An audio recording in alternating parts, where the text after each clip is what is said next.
C'est aussi un spectacle monde un peu, parce qu'il raconte beaucoup de trajectoires de plein de gens différents.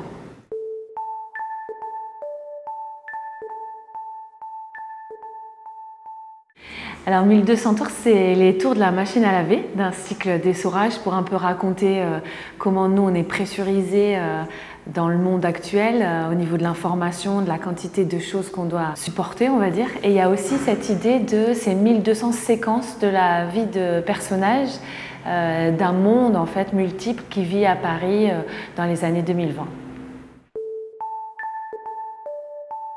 Alors en fait, il y en a plus que 4, mais bien sûr j'en parle. Alors déjà, il y a 2 personnages qui sont des roses noires. Donc c'est des filles qui prennent le code vestimentaire et puis de langage de garçons qu'on retrouve en fait quand elles sont plus grandes, qui s'appelle donc X, qui est une rappeuse qui vient d'être enfermée parce qu'elle a fait un rap jugé un petit peu trop provocateur.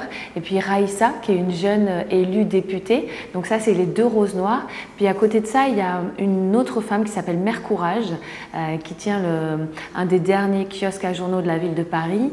Un personnage assez fantomatique autour d'elle qui s'appelle Soraya, mais en fait autour il y a aussi beaucoup d'autres figures féminines parce que c'est vraiment aussi une pièce sur la question de quel récit on peut raconter avec des figures de femmes aujourd'hui, qu'est-ce qu'elles racontent, qu'est-ce qu'elles portent en elles, autant dans leurs histoires que dans leur futur.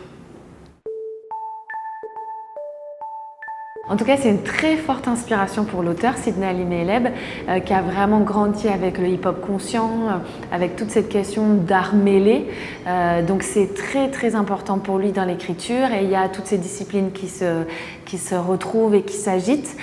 Pour nous, est-ce que c'est un spectacle hip-hop? En tout cas, c'est un spectacle pluriel qui puise vraiment dans l'idée de qu'est-ce que ce serait le rap, qu'est-ce que c'est la langue, comment la langue n'est pas qu'un attribut de pouvoir.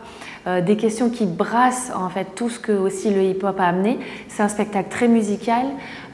Évidemment, il y a un rap constitutif de tout le squelette de la pièce. Voilà ce que je peux dire. C'est aussi un spectacle monde un peu, parce qu'il raconte beaucoup de trajectoires de plein de gens différents.